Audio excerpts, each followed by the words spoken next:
My name is TJ Kirk. I was born in Pasadena, California in 1985. I am 6 feet and 6 inches tall. I enjoy film and literature. I have no sense of fashion. I have poor hygiene. I'm often rude, intentionally irritating, foul-mouthed, and strange. I don't support our troops. I don't believe in the American dream. I don't believe in God. I don't like feel-good music or inspirational TV. I don't believe in manners, traffic laws, or honor. I'm not conventionally handsome. I'm not someone who would have been handpicked to become a celebrity. Yet, for 200,000 people and counting, that's exactly what I am. I am the amazing atheist. I make videos about politics, religion, American culture, and whatever else tickles my fancy. I make videos about all of these things, and people actually watch them. People tell me I've changed their lives. People tell me I'm the smartest man they've ever seen. People also tell me they're gonna kill me or kick my ass. People tell me I'm the dumbest piece of idiotic shit to ever walk the earth. Either way, people listen when I talk. And that's not an empty boast, it's a verifiable fact. If you don't believe me, then consider this. You're listening right now. This is the story of who I was, who I am, and who I want to be. It's also the story of those who accompany me on my journey, and how that journey has changed my life, their lives, and the lives of my fans, and maybe the course of history. Just maybe. Who really fucking knows? You know, I think my success on YouTube is related in a lot of ways to the fact that even though I'm just sitting in front of a camera talking, I think people can kind of sense that in my mind I'm playing to an arena. And even though there's no music playing, I think people can still hear those hard rock chords that are playing in my head as I'm talking. I mean, I think that I became a rock star in the lamest way possible. And I never wanted to be a comedian or a social commentator or whatever the hell people want to call me. It's just kind of something that happens. You could have that SLR. I could get a lot better pictures for this. Yeah. Finders keepers, losers weepers. That wasn't applicable to this situation. No, not at all. I was kind of okay. I guess that is reason for America to be alarmed, because if someone like me can sit there and talk about how literally every aspect of our culture is bullshit, and there are over 100,000 people that are like, yeah, me too, I agree, everything you said is accurate. I think that's cause for alarm for the establishment in a lot of ways. And I get the sense that there's a lot of people out there that, you know, would be my fan if they'd heard me, but they just haven't yet. So I represent a small sliver of a market that hasn't really been tapped by anyone else. And it's not the market that doesn't give a shit. It's the market that passionately doesn't give a shit. That goes beyond mere nihilism and actually turns transgression into a strange form of optimism. I think it makes sense. One in the hand is worth two in the bush, Scotty. Thank you for that valuable nugget, TJ. You ever meet people who actually say that shit like it's supposed to be like real wisdom? You know, if you have a kid who has a drunk dad who comes home and punches him in the face every night before he goes to bed, you know, that kid is going to be fucked up in the head. But one day he's just going to say, you know, I don't give a fuck anymore. Let that motherfucker punch me. I like it when he punches me. And I think that's the attitude shift that's happening in this culture. I think that, you know, I almost want to vote for Sarah Palin in 2012 just to see this country decline even further, because it's just become this giant spectacle. It's like you know, some days I wake up and I want to aid America towards some sort of recovery, and other days I just want to aid it towards its own destruction. I don't know, it's a difficult balancing act between actually caring about things and necessarily disconnecting myself from things so that I can deal with day-to-day reality and the things I read in the newspaper.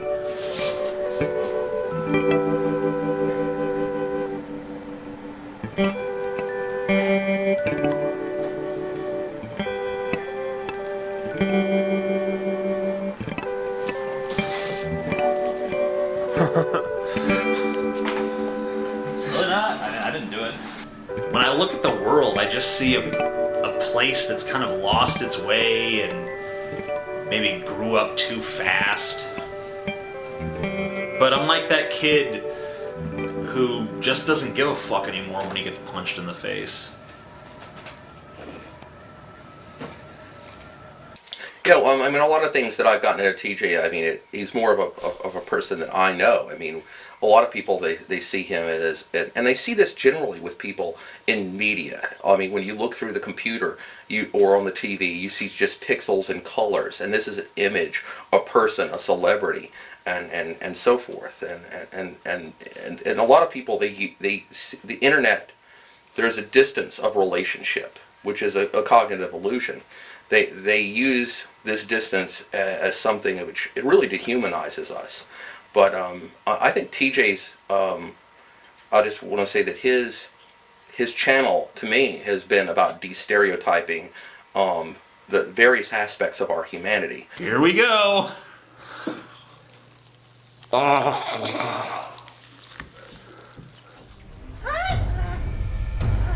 Do you need your porn enabled? Since my last video, Japan has been rocked by earthquakes and destroyed by tsunamis. Their earthquake was an 8.9. God damn it! Even their earthquakes score higher than ours. And I've always seen this, it's like I just see TJ, oh, that's my fat fuck of a friend. And I fuck with him and mess with him. And so it's very easy for me to how I look at him. We have to think of different vantage points between myself and others. I have a personal relationship with him. I think he's one of the closest people I've ever had who knew me. In some ways, I think he knows me better than I know myself. Kiss. I never thought of that. Kiss mommy. No. Give me a kiss. Give me a kiss too. Love you. Sit down, woman. Cody make you look good. No, he won't. Close up on my wrinkles and my zits. He's good if he's not a miracle worker. Yeah, I know. I'm like the Crypt Keeper. Yeah, don't make Freaky Friday references, please. Sorry. I love that movie. I know. It had something to do with respect though. Like TJ was being accused of not being respectful to the teacher. So when I talked to TJ about it, he was saying, no, if respect were a river and I was that river, you could step across me in one teensy tiny step. He didn't really have many friends because he was always more interested in making characters and creating a persona, whereas, you know, most people are just interested in the here and now. That's probably, you know, I would say is the main difference, you know. And a lot of people don't really realize that. I mean, now with the character of the Amazing Atheist, I mean, it's a lot closer to TJ's real personality. I think if there was a personality he'd want to project, that would be the Amazing Atheist. I mean, I would say they're very close, but I don't think they're exactly the same, one and the same. Me and this guy were walking past the fence of the playground because we both got kicked out. And a bunch of the Seawood kids started like making fun of us and shit, like, oh, there's TJ and Scotty, they got kicked out and all this. And we're just like flipping them off, like, fuck you. And they're like, ah! You know, because we actually knew that shit and they just like saw it on TV and were like, oh, I'll never do that because mommy and daddy say no.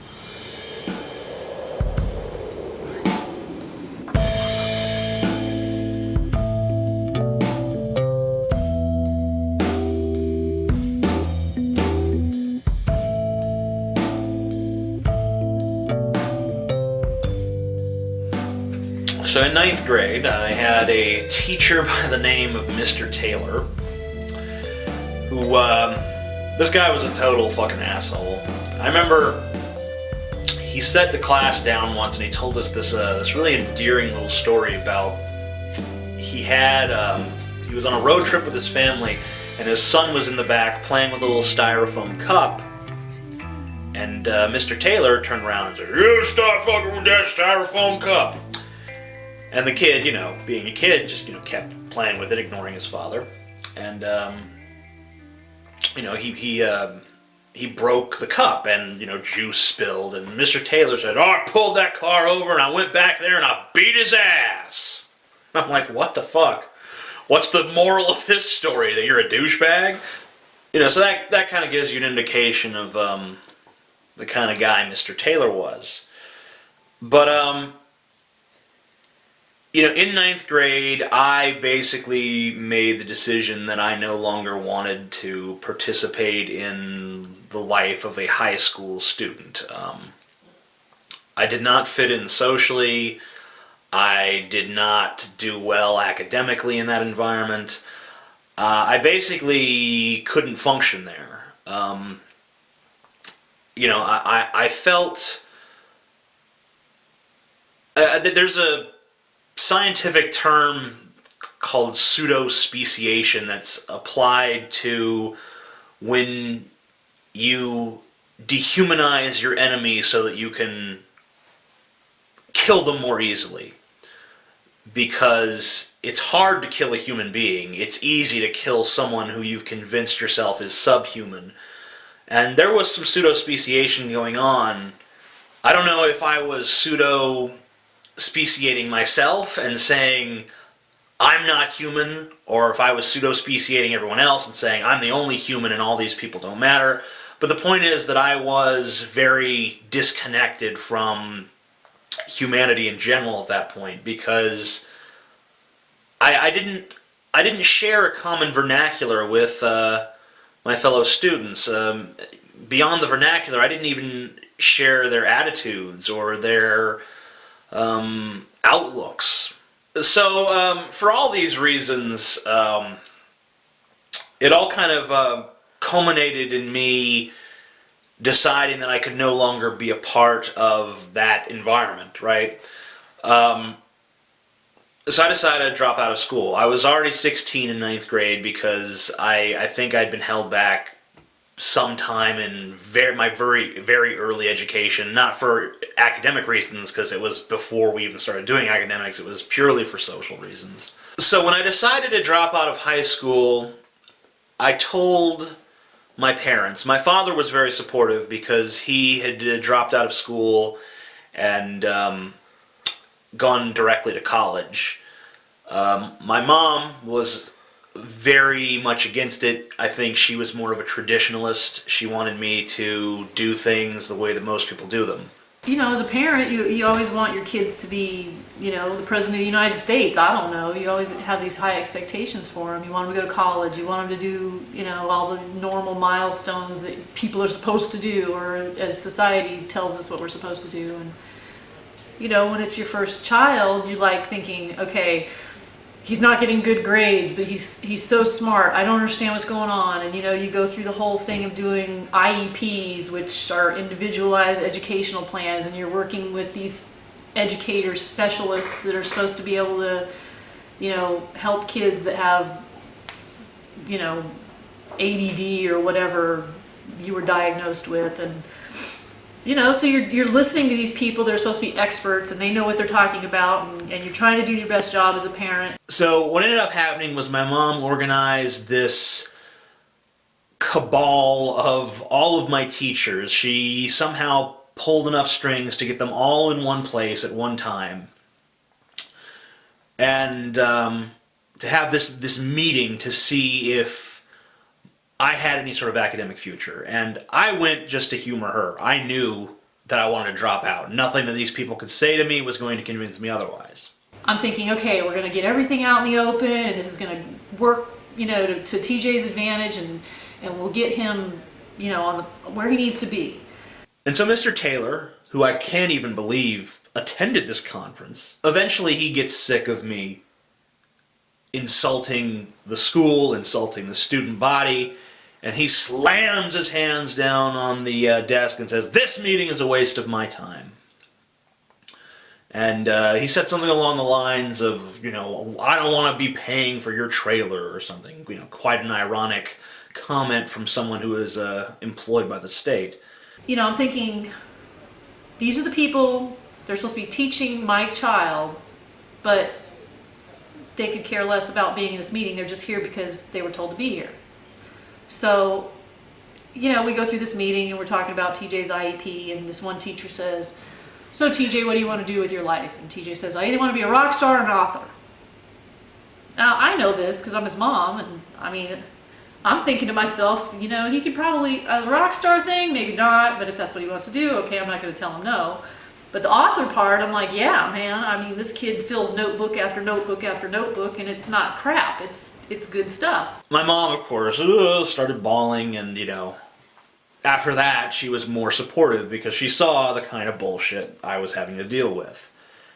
So I dropped out after that, and I can honestly say I have never regretted my decision to do so. It's never haunted me. I've never had even a moment of doubt that I did the right thing. That environment wasn't good for me, and I probably wasn't good for that environment.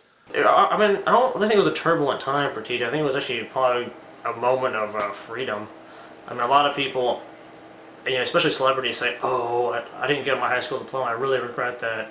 But it's just bullshit, you know. I think TJ would never say that. He would just say, like, "I'm proud I didn't finish."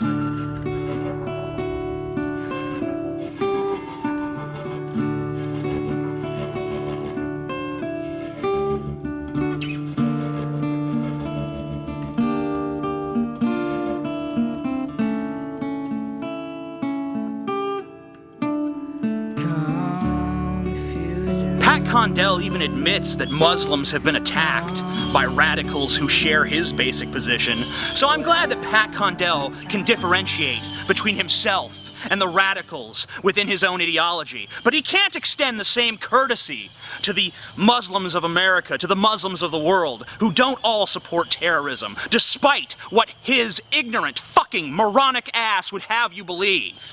And lest anyone accuse me of being a secret Muslim, as always happens when I take this stance, I hate Islam. I fucking think it's stupid, repugnant, violent, and loathsome. But I also think that it has a right to exist in this world, as does any other fucking idea. No one has the right to commit violence against their fellow man. That's a given.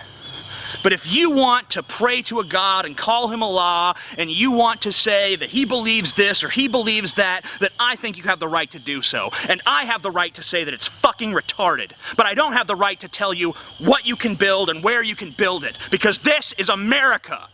Pat Condell, fuck you. But I support your right to say what you're saying. I met TJ. This is not a YouTube video, I can't shoot it like one. I started making YouTube videos. This isn't about me. Stop making it about me. Blech, it's just hard to do. I met TJ in 2008. Well, in person anyway. And it was strange because I didn't really know what to expect. You know, you kind of get this really large personality online. And by and large, that is who TJ is. He doesn't have a really good ability to censor himself. So it was kind of nerve-wracking to meet him. You know, I wanted to meet him by myself because I was dating a girl that I knew would not get along with him. So I really wanted to meet him on my own. Quit breathing so heavy. Damn heavy breathing piece of shit. I'm not breathing heavy. You are. I can hear it like nasally, like fucking Darth Vader.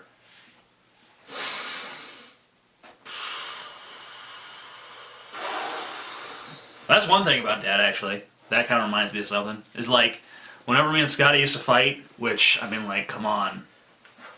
We're the biggest fucking, like, belligerent assholes on the planet, for the most part. But no, our dad used to get really fucking upset about us fighting amongst ourselves. You know, you guys are brothers, you shouldn't fight. Like, I don't like all this confrontation. But, when it came to him arguing with us, like, he'd do it just as bad. Especially him and Scotty, man. Those guys were just like, they'd fucking almost come to blows sometimes. They'd be like, just totally in your face, like, both of them red, and just like, Remember the one time that dog Diogi died? yeah. I came in the room like very sympathetic, and I'm like, Dad, I'm very sorry your dog died. Fuck you, sorry. I don't give a fuck what you have to say about it. You inconsiderate piece of shit. And then I'm all like, you know what? Fuck the dog dying. And they like swung at me. And I just stepped back and what the fuck are you doing? I went to kick his ass, so I'm like, get out of my set. Yeah. That was fucking crazy for sure. And Dad must have kicked Scotty out like 100 times. Yeah, I got kicked out And 100 then- times for sure. And then, like the next day, or like maybe not even the next day, but like a few hours later, Dad would be like, "I'm sorry, Scotty." It's the same way. Like Scotty and Dad are pretty much the same way. They'll have like these big, angry like shows of rage and talk about all the shit they're gonna do, and then like you leave them alone for like a couple hours, and you come back, and they're pretty much like, "I'm sorry, I didn't fucking mean all that stupid shit." Really? Trying to make this country safe from immigrants and fags. And fags? Yeah. So lesbians are okay. Lesbians are A-okay. They star in my porn. Dad, in front of me, driving his daughter to school, to high school, and I see him smoking a cigarette because I can see him in his mirror. And then I look over and I see his daughter look out a cigarette. I was like, are you shitting me? I'm like, for real? You're driving your daughter to high school and she's smoking in the seat next to you. Really? Yeah.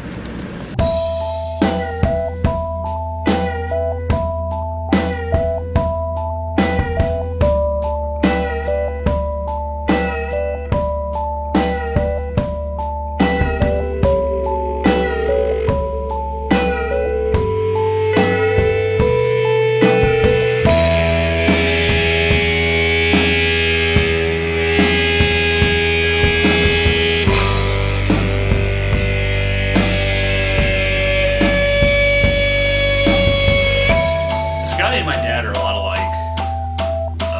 We're a lot alike, I guess. But Yeah. I definitely have the same tendencies, and like it definitely manifests like in my videos and shit. Just like a lot of the times when you see like that pure anger, especially the anger that comes out about very minor things, like people will wonder like, why is he getting so angry? I was actually kind of doing in my head like a parody of my father. So, random diner bitch. Fuck you! Fuck Pat Condell. Tucker Carlson is a small-minded bigot. Why is it you morons have to ruin everything? Because that's how he was. It's like the toaster doesn't work. He's like, motherfucking toaster, goddamn doesn't work, what the fuck? So when I do the videos, and it was always very entertaining for me to watch, because it's like, someone getting that upset about something so trivial is kind of funny. So I kind of brought that into the stuff I do. He always wanted to have meetings, because we were all in business together, and he always wanted to have a fucking meeting. Every fucking day, he wanted a big, long, like, 1 or 2 hour meeting where he could say the same things as he said in yesterday's meeting for about 15 or 20 minutes and then go off on a totally unrelated tangent. It was basically like an Amazing Atheist video that you're not allowed to leave. I mean, like, I remember the day pretty well, I guess. I was sitting there in my chair doing my, work. We just had a meeting not too long before, and Scotty was in there rubbing Dad's back because he had a lot of back problems.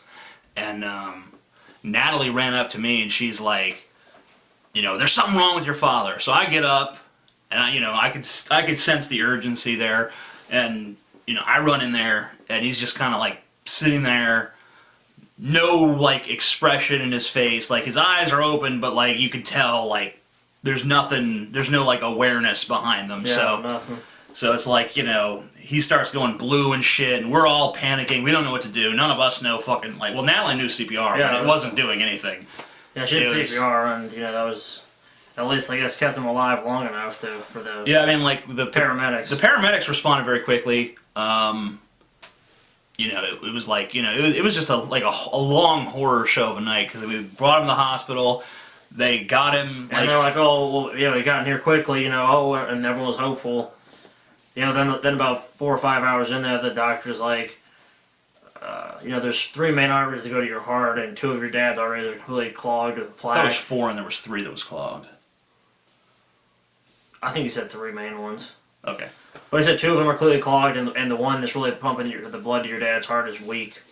Yeah. And so they put a stent in that one, the one that was still open, and that was getting blood through. But the other 2, I mean, they couldn't even do an angioplasty on him. So yeah, he really had no chance, and he'd been without oxygen for so long. At that point, he was basically, they said, you know, severe brain damage. damage. Yeah, even if he recovered, he would have severe brain damage, and that was this.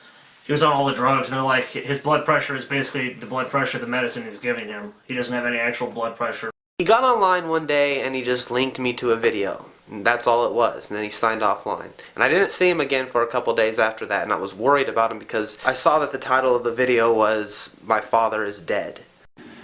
Hey everybody, Amazing Atheist here. I just got back from the hospital. To make a long story short, my father died tonight.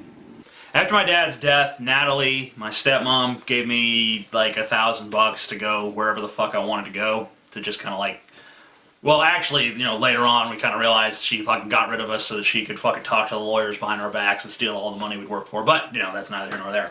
Anyway, I decided to go to Keokuk to meet Cody because, I don't know, Cody seemed pretty cool. You know, I didn't really even have to sell it to him. He was just like, alright man, are you sure you want to do that? Because I'll come. I don't know, I'd never, like, the Midwest was a very foreign place to me. Like, there was no, there's no really likening it to the South, because, like, everything is different. Like, being poor is different, being rich is different, the way towns are set up is different, people's general attitudes walking around the streets is different.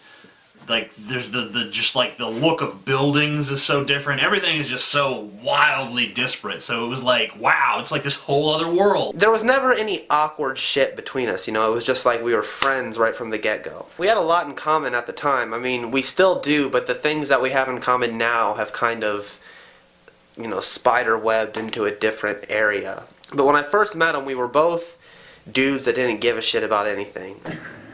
Guys, broken key. Give me it for a second. I like this. This is the new emo trend here. Look how far in that key is. I'm turning the ignition to the afterlife. It's like vroom, vroom, just. You don't care, man. Nothing matters, man. Nothing at all. That's a pretty good despondent look. Sometimes when I say things to Joel, like, and I know he's not going to because I've known him long enough, but sometimes he gets this look on his face like he's going to start crying. You ever notice that? Like, yeah. Why? And he does that, like, fuck, I don't know how to react. Like that. He's like that. That's like the weirdest time to look at it. It's like, it's okay, I'm just playing. Thanks, Dick. I probably shouldn't have explained a bunch of sociological things to him a minute ago, because I was telling about like experiments and like trying to raise his awareness of social situations and how he fit into them. So he's probably like ultra conscious of it now. Is that true, Joel? Yes. Some guy has passed this at some point and been like, man, it'd be great if we could put a bunch of weed in there and just like fucking like put our heads in the chimney. I like graffiti. Well, look, there's someone here that says tuna is nasty. There it is. Tuna is nasty. I'm gonna zoom up on it. This here is the invitation, I guess, to my dad's funeral. Is inside there's the poem Invictus, which he used to have memorized. He would recite it all the time. It was kind of his little, it was his favorite poem, and it was his creed in life, basically. He pretty much lived by this poem. Here's how it goes.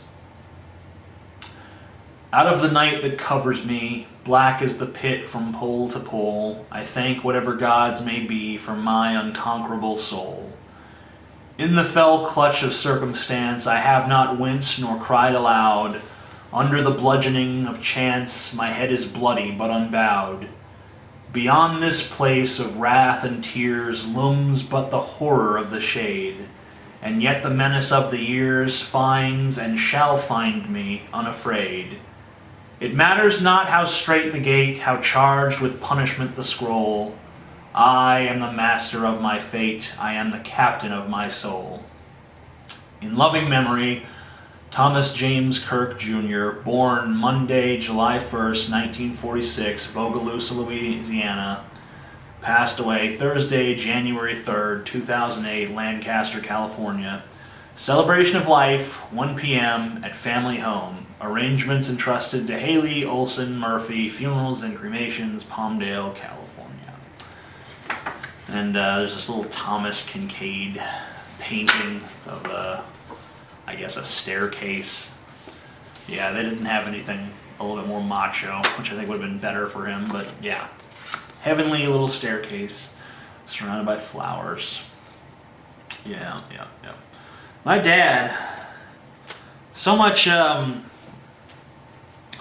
pragmatist in a lot of ways, and then so much the idealist in others. Very strange juxtaposition of like absolute hard-ass cynicism and then childish naivete. You know, like 1 minute he'd be telling you like the most like brutal, hardcore advice you've ever heard about how you really shouldn't give in to sentimentality. But then when it came to certain things, he was very fucking sentimental. Just another fucking bundle of contradictions like anyone else on the planet, you know? Smart man. Just really brilliant man. Great businessman. Great at fucking telling stories. Great at lying to people. He loved lying to people. You know, he would tell anyone anything, you know? He got off on convincing people he was something other than what he was. Like, we just fly, you know, whenever we had a flight, you know, he would always talk up the person next to him, and whatever they were, he would convince them that he was the same. Like, if he sat next to an evangelical Christian, he was an evangelical Christian. If he sat next to a hardcore conservative, he was a hardcore conservative. If he sat next to a hippie, he was a hippie. You know, and he would mime their points of view, he'd spit it back at them, and they'd believe him, you know? He loved doing that to people because it made him feel superior. It made him feel like, man, these people are fucking stupid. They'll believe whatever I tell them. He liked that because it made him feel like he was a really good salesman. And he was a really good salesman. He loved to sell things. He loved being in charge. He loved being in control. And that's not necessarily a quality you want in a father because, you know, basically everything they do, they're trying to control you in some way or another, and he's always manipulating and playing the angles. But on the other hand, you know, he gives out a lot of good advice on how you can do that yourself. You know, in some ways he was a role model, in other ways he was one of those anti-role models that you come across in life, like, I don't want to be like this, but then he gave me a lot of tools for the things that I do like to do. Because he and I think, have the same fascination with people and how they can be manipulated, but I'm more interested in manipulating people to feel certain ways and to look at things from my perspective. You know, he didn't give a shit about people seeing things his way. It was enough for him that he saw things his way. For me, I want other people to think the way I do because, I don't know, I feel alone in the world a lot.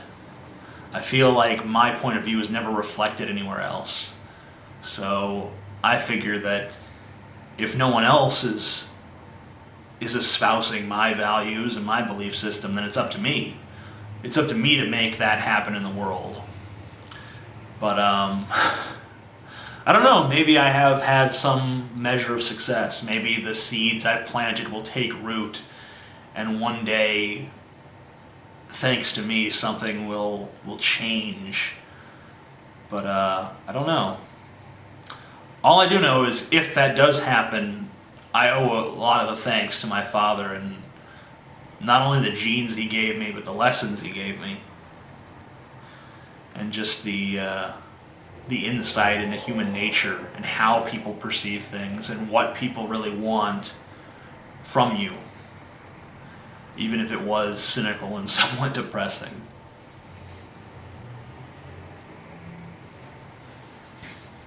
But you know, the one thing I remember about the time in Keokuk was the last day that you were there. And there's another point I want to make here too. But the last day you were there, you're like, because that was when I was first getting into videography. We filmed that poem thing or whatever. Right. Yeah, it was fun. And you're like, you know, there's gonna be a time when I'm gonna start making stuff and we're gonna make money together and do this shit for a living. And at the time, I was just like, oh, all right, DJ, whatever you say, man. More pipe dreams. Like, whatever you say, man. And here we are, fucking a few years later, See? actually doing that.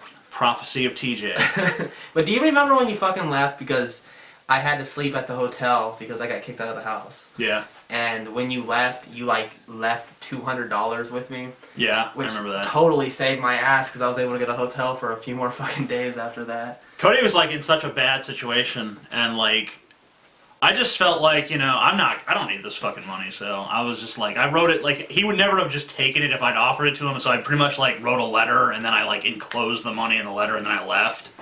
You're kind of confused because you know, like, TJ cares, but at the same time, like, he doesn't care about the petty shit. Like, he cares about Cody's ability as a person, and like Cody's really talented. And she just, oh, wow, you're really good at this, you know. I mean, obviously, won't say that because I mean, everyone, it's like 3 guys. I mean, if you comment on the dude, it's like sucking Cody's dick now, huh? Watch out. You're not on a foot. Did you make a trail, Stevie? No, that's not what we do. You ever see that gas Too can? wet. Everybody stand back.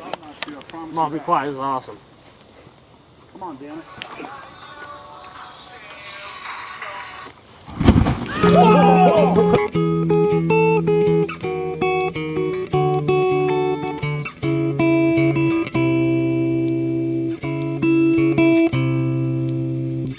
This morning felt the sun, wondering where the night is gone.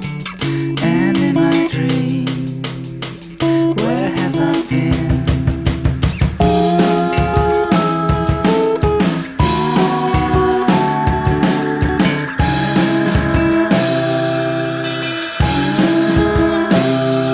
I was walking through the dark. Passing empty rooms, listen to my footsteps, like echoes from the past. Well, officially we met on MySpace, but I didn't know anything about him. I guess, when I was growing up, I was a religious nutcase, and so throughout my early adulthood, I was still trying to go to church. I had moved from northern Ohio to like southern Ohio in Dayton with my boyfriend at the time. And he was an atheist, so we didn't really see eye to eye on religion and things like that. So I wasn't really going on YouTube looking for videos on religion. I was just sort of like, okay, I'm cool where I'm at right now. I don't really need any sort of enlightenment from anyone. So for like a week and a half or so, I had this friend who lived in New York at the time. We had grown up in Ohio together. And he was sending me links to these videos by this guy named The Amazing Atheist. And of course that totally like turned me off right there. And I didn't want anything to do with watching that. I figured he was just sending it to really offend me because he hated my whole religious nutcasiness. I don't know, it never worked out with any girls that I'd met or talked to. There'd been some that had come and visited that, maybe it kind of worked online and it didn't work in person, and then there was other girls who, it was like, I talked to them, but, it was obvious that it wasn't going anywhere, or I talked to them and, I would scare them away, or they would bore the shit out of me. he kept bugging me with all these links to these videos, and so finally I clicked on one just to say that I watched it to get him off my back. And the video, I think, was killing your wife, what not to do. You know what I like? Murder. With the intention of only watching about 30 seconds of it, I ended up watching the whole video. And I couldn't believe how much I had related to some of the things that he was saying in it, because I'd still considered myself very religious, and he was talking about bashing this bitch's head and on the table from being so angry. And a waiter or waitress or someone like that being rude to me just infuriates me to no end. And I just thought about how much fun it would be to slam her head on that table 40 or 50 times and see what that did for her attitude. Giving tips on how to kill people, it was like, you know, these things have been running through my mind for so long that finally somebody who can just go out there and say this shit and like not care what anyone says. And I don't know, something really sparked when I had watched that. When I was talking to Holly, you know, it's just like, you know, no matter what I would say, she was right there with me, you know. I think that's part of how you know when, you know, a relationship is right, is when you're always on the same page about things. When you say something and she follows it, or he follows it, or, you know, whoever. I went to Walmart at like, I want to say like 3 a.m. and I called and he said, "It's about fucking time. I've been waiting for you to call me forever." And so we talked for, I think, 4 hours on the phone until my phone died. Go. Well, whatever. I'm gonna be surrounded by them. We going? What's the big deal about burning the Quran anyway? I mean, it's the faith, values, and morals of an entire culture of people, but it can be destroyed by the, what is this, a 61-cent lighter? I don't know. Not very expensive anyway. Yeah, you can speed this part up. My hair doesn't light on fire. Burn, motherfucker, burn! This isn't even the majority of the video, really. Although I think some of what I say inside, you can put on this. 2, go. Well, the Bible is... Well, the Quran is better written than the Bible, but the Bible sure does burn better. However, I'd like to give us atheists a sporting chance as well. The God Delusion by Richard Dawkins. I just want to see how it'll burn. Come on, atheist book, you can burn. It's alright. The religious books did it. You can do it too. It'd be kind of weird if this, of all books, was the one that refused to burn. Is God protecting this book, or did they just use superior quality paper?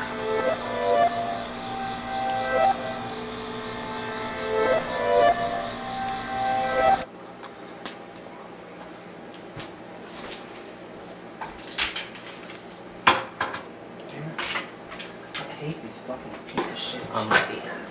Ready? Almost. I like this lens because I can see my face in it. So, they're all so big. I can pretend I'm talking to myself in the mirror. That's always fun. Okay, go ahead. Wait, don't go ahead.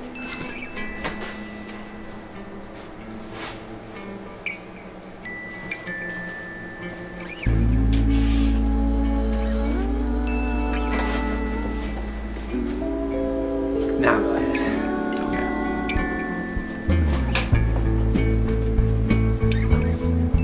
Hold on, I'm just thinking.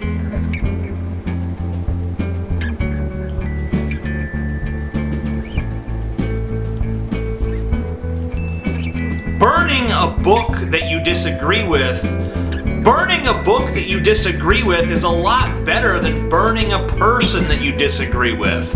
When did burning a symbol become something so taboo in America?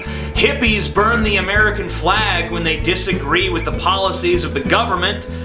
Christians should be able to burn the Quran if they disagree with the policies of Islam. And Muslims should be able to burn the Bible if they Oops. You just do it over. Whole thing? Yeah. Okay. Because I want it to be just one shot. Okay. Okay, go ahead. Wait. Am I in focus? You are now. Okay.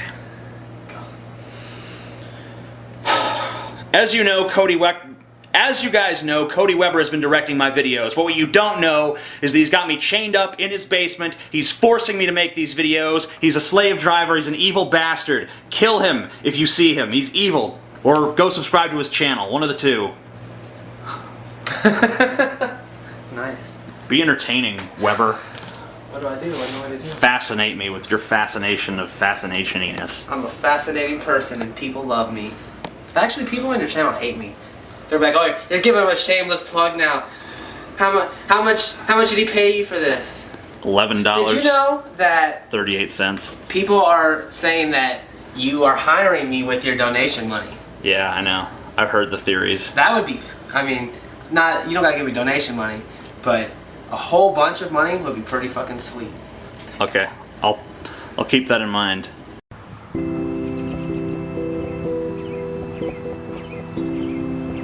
I love some of the responses that you get on the videos. Yeah. Like I just read one that said like some guy gave you a big like speech on how you should just learn how to do this yourself because anyone that has a basic understanding of video could do what I do. Every video I'm destined to get I'm destined to get at least 10 people who say like, I've liked everything you've done up until this point, but this video is just a piece of shit. Fucking retarded. Can't believe you even say this shit. Unsubscribing.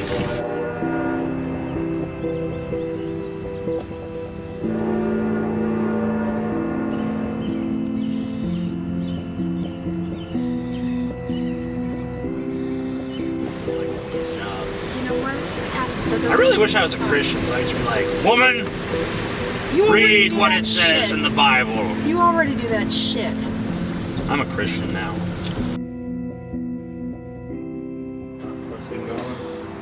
It'd be really awesome to open a studio here. Hey, I'm at the town square in Macomb. I'm looking at the Magic Dragon, the spot where the Magic Dragon was. And I saw your for rent sign. I'm just calling to inquire about maybe renting it, so let me know. I don't want to call myself an artist because I don't know if that'll put people off or make it seem pretentious. Because I know that Henry Rollins, you know, he's basically a stand-up comedian, and he goes around calling himself a spoken word artist because he doesn't want to be saddled with the label of comedian. And I feel like I hate that pretension in him, so I feel like if I called myself an artist, people are like, bullshit, you ain't a fucking artist. You rant in front of a camera for a living. But if you were going to call me an artist, then my great dissatisfaction as an artist is the way that the internet stifles creativity by exposing you to too much criticism, and you don't get that high. Like if you're a band in the 1980s and you're on tour, it seems like everyone loves you. You're exposed to practically no hatred because there's no internet, and if you read a bad review or something, you just figure, well, that's just one fucking asshole. No one really agrees with him. He's just trying to fucking make a name for himself by dissing me. You know, you're not exposed to like the thousands of people out there that think you're a fucking joke. How could you be? I think that it discourages a lot of people who are trying to come in. They don't really want that. They don't really want to share their stuff with the world anymore because it seems like the world is very, you know, reluctant to embrace new talents. I mean, even when something does get accepted into popular culture, there's still a huge backlash. Like, you know, and I mean, I'm part of the backlash a lot of the time, like Justin Bieber, for instance. You know, it's amazing how quickly this turns into this. All this hate mail over that Justin Bieber video. Did you write these letters? Damn right I did, bitch. You know, he gets out there and he's really popular and really big, and then, but you know, as many fans as he has, there's probably at least fucking 6 or 7 times as many people that hate his fucking guts with a passion. that just despise him and just wish he would go away. I don't know how you motivate yourself in that sort of climate. Like, everyone might, like, boost our ego a little tiny bit, but then one fucking negative comment can just knock down the Jenga tower. And I've kind of just adapted to it by growing a pretty thick skin. Like, I don't take internet trolls very seriously, but, you know, anyone who says that they're totally immune to that stuff is lying. I mean, you can't hear negative things about yourself on a daily basis and not take some of them to heart, no matter how much you cognitively resist it.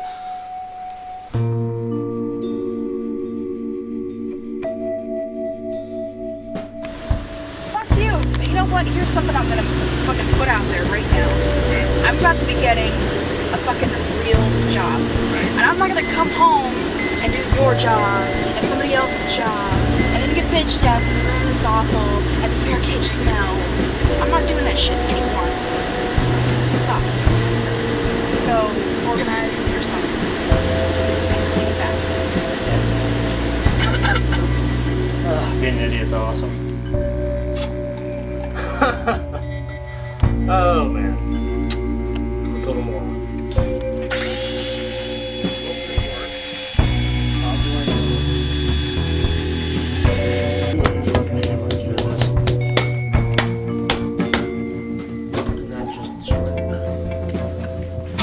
Crack up this whole fucking wall, and we'll just put a fucking giant fucking tarp and we'll just layer tarps over them. That'll be it. That'll be the solution. Is it going? Yeah. Okay, so I invented a drink, and it's pretty fucking good, actually. I took half a tub of this shit, half-baked, that was all that was left in here, and then I did, like, half a tub of this shit, the cinnamon buns, and, a banana, and, like, 6 or 7 shots of Jack, and I just blended that shit together, and milk too, obviously, for the milk, because like you want a milkshake kind of thing going on. But yeah, it's pretty fucking good. Like, you could taste the Jack, but it's not harsh at all. It's like it's something in, like, I think it's the cinnamon kind of mellows it out or some shit. It's fucking. This is a elaborate fucking act to fucking prove this fucking shit is fucking good. It's pretty fucking good. Just try it. Nah, man, there's something wrong with this fucking shit. I swear on my life. No, Scotty, look, I'll drink it right now. You take a fucking sip of it. Gladly, I will. Look. Film me. Is it? Are you getting focused? Is it good? There you go. As far as it panned out, I don't want it in on me. Okay, good? There you go. Man, there's something fucking still. There's nothing wrong with it. It's fucking good. Take a goddamn sip. Come here in the light, though. Why the fuck do you want me to take a sip of it so Because it's so fucking good. We have to prove to the audience that it actually is good. That's the only fucking catch. So you have to be the impartial party. So you did something to this. I did not do nothing. No, come in the light. Come in the light. Well, you could have both done something to it just to fuck with me. Tell me what you fucking did. I didn't do nothing fucking to it. I don't fucking believe you, man. I told you what taste fucking got. I came with the idea to begin with. No, you didn't come up with the idea, you lying sack of shit. Well, fuck you idea. I told him to do it. He didn't fucking do it either. Jack on bananas or some bullshit. No. You have some dumb name like that. Oh, what was that thing we were... This is called the rape whistle. The rape whistle? This is the rape whistle. Because if you drink it, you're not getting raped. Yeah.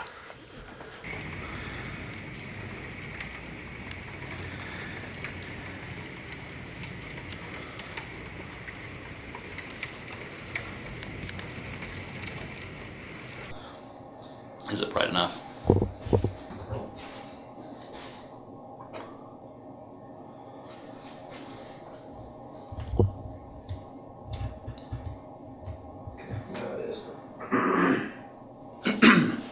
Alright. You do. What? I'm pretty much done, so I'm gonna roll out. Okay. Give me a call, yeah, ready to pick that. Oh. Well, Cody needs to get some stuff. Actually, yeah. You might as well just do that now since he's going home. The reason we decided to come to Illinois was because it was close. We were going to originally go to Keokuk, which is Cody's birthplace, not birthplace, but his shackle. You know, everyone has the fucking place they're shackled to, whether they like it or not, and that's kind of his.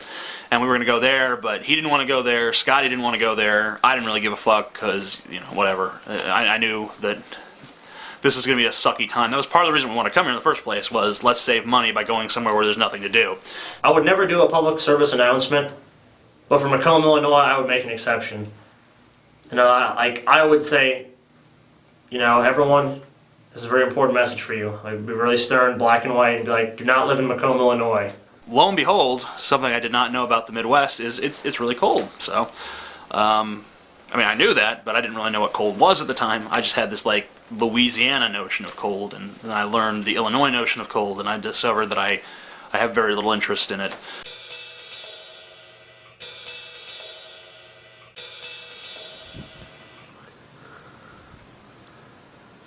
Where I come from, what I'm used to my whole life is, we don't get snow in the winter. It doesn't snow. You just go outside in December with a jacket. Not even a real jacket. Just like, I guess to people in the north, the term would be a sweatshirt. You wear a sweatshirt. You don't wear a jacket. I mean, there's very few exceptions. That's why people in the south, and you hear like, it's 35, to people in the south, that's the low. They think it's really fucking cold. Whereas around here, 35 is just another day. We're just gonna stand there for a long time looking really dramatic after that. To like accentuate the joke. Yeah.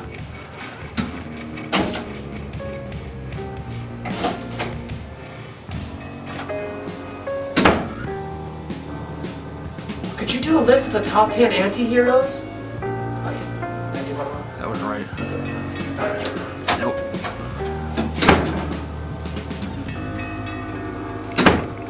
Could you do a list of the top 10 anti-heroes? I don't do that sort of thing. Was I supposed to say that? God damn it, Cody.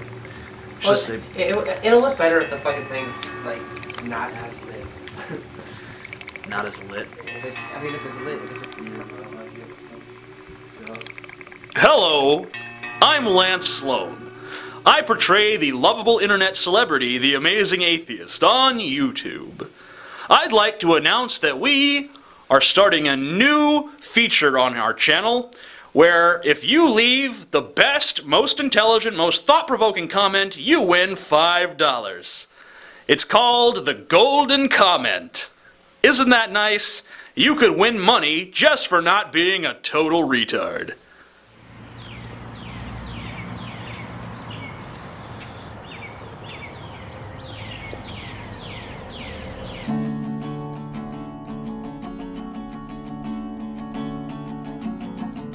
Bricks. Put a little spoonful in your mouth. Don't let it out until after you say your line. I eat like 3 bricks a day, and the negative health risks are greatly exaggerated. I see the comedy channel as doing some cool things. You know, it's my first time that I get to be completely behind a camera and doing things like I did when I was a kid. I started making films when I was 14, and that's the whole reason I had a YouTube channel in the first place, because I wanted to upload the movies that me and my friends made. But all my friends grew up and they went to college, or they joined the military, or they started families and went far away, but we all kind of just stopped talking to each other. I don't know any of the people anymore. Don't talk to any of them.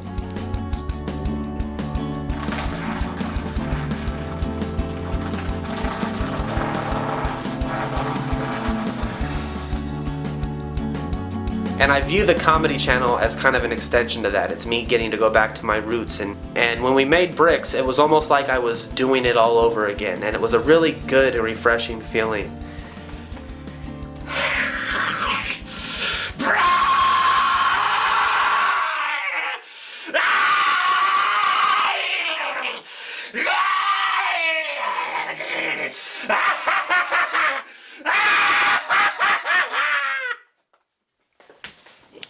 I think a lot of people have good ideas for comedy. I think a lot of people, have the, technical ability to make the videos, but I don't think it's really been put together that well. I mean, if you just look at the people out there now, I think it's very unsatisfying. I think there's a lot of room that people could actually really invest some good ideas and actually put some really good content out there. I mean, I don't think there's enough quality control.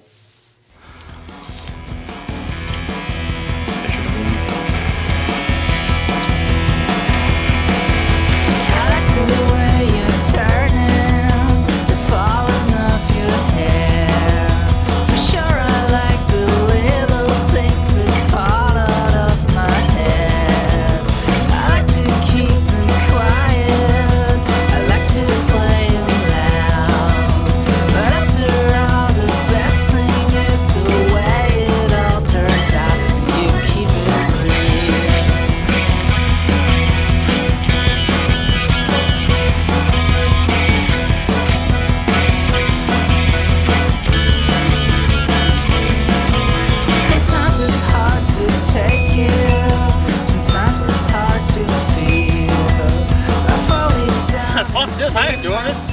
come on. TJ, you're gonna hit me with that brick. I'm not gonna hit you with it. I'm not even gonna throw it at you. I'm gonna make sure I miss by 1,000 miles. Go on. Alright.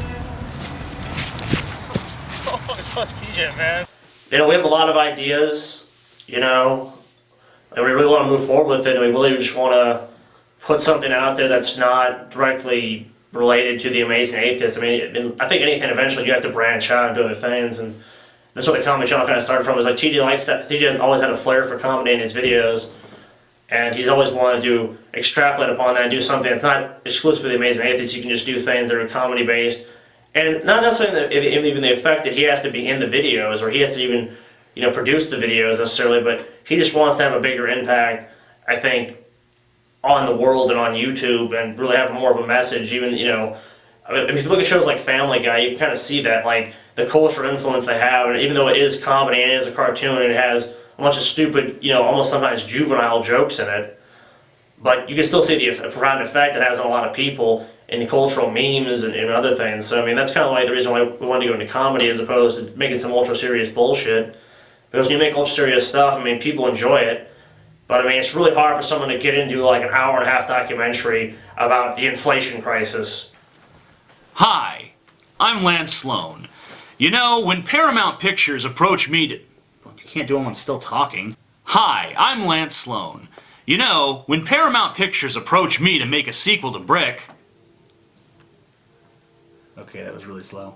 You gotta do it faster than that. Hi, I'm Lance Sloan. I portray the lovable internet character The Amazing Atheist on YouTube. You know, when Paramount Pictures approached me to make a sequel to Bricks...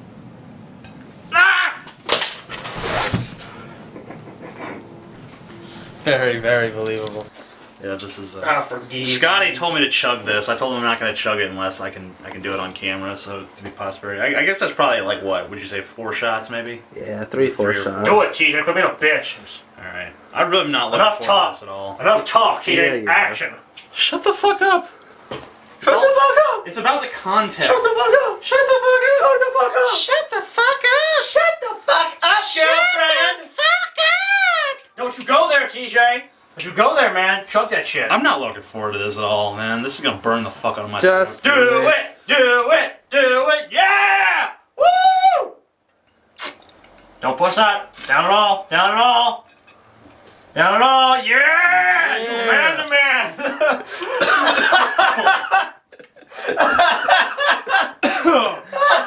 Oh. Oh man.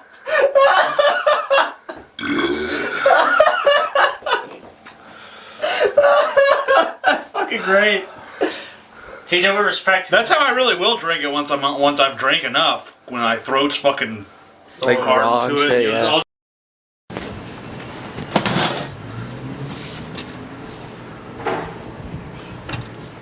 You get the tape.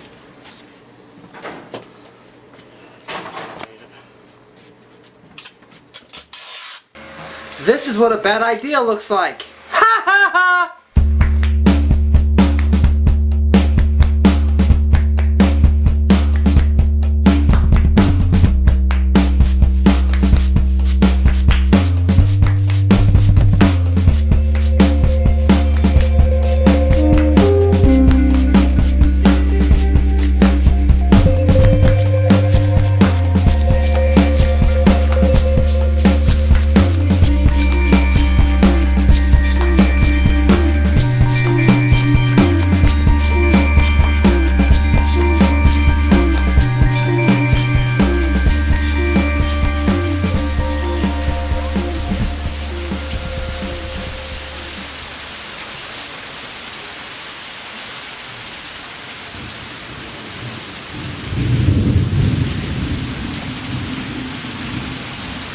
Liz on TJ.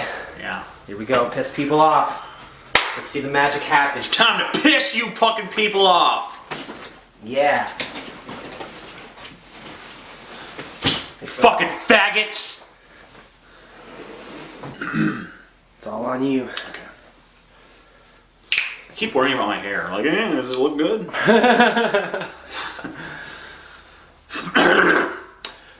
I'm the Amazing Atheist. Welcome back to Hate Week. I'm here to piss you off again. You got everything. Yeah, so do you. Yeah, but it's okay when I do it. I do it. Where are we going? We're going by the last house we lived in around Louisiana before we moved to Illinois. Yep, they got people living there. Told you. You are living there. How about that? Yep. It was right after we brought Scotty home from the hospital, and we were talking about germs and all this stuff, and I'm telling TJ, you can't put your fingers in the baby's mouth, and all this kind of stuff. And TJ's like, why? I said, because there's germs, and you don't want to get anything. So anyway, he was all on this, I hate the baby, I hate this, I hate that. He hated everything at that time. And I said, TJ, you really shouldn't hate. Hate is not good, and you shouldn't hate things. And he turns for a minute and he looks and he's like, Like a couple seconds later he goes, I hate germs. And I said, okay, you can hate germs. But that's so typical of TJ growing up, because it'd be like always, and I guess it's kind of like his dad, because he was always looking for that way around. If somebody told him something, okay, this is how you have to do this, and TJ would go, well, I could do it like this and just do it in this roundabout way. And I mean, he was always looking for that way to do things differently, or see things. He always did see things differently than most people, and usually probably in better perspective than most people. For some reason, he could kind of remove himself from things and see them like that. But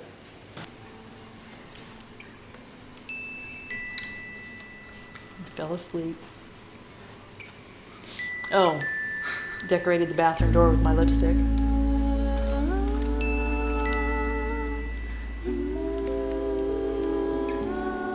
Still drinking a bottle. Notice he's at Grandma's house. I told my grandma, I'm like, don't give him any bottles, Grandma. He hasn't had a bottle in 2 weeks. We've got him off the bottle now. And she's like, oh, okay, I won't give him any bottles. So we come to pick him up a couple hours later, and he comes running out the door, and he's like, Mommy, Grandma gave me a chalky baba. And Grandma's like, oh. That was the same day that he hit Scotty with the bottle. You can see it in his face. He just doesn't look And then he's like patting his head.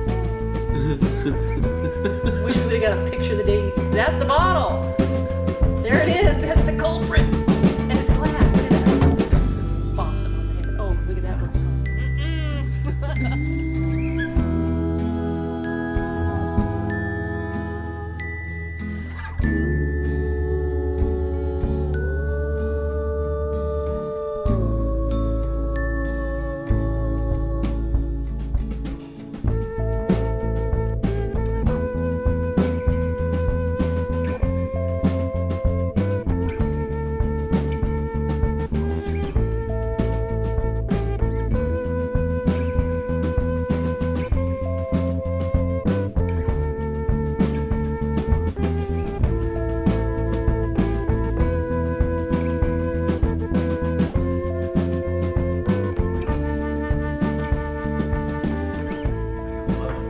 I don't really have a story for this. It's just really funny to me.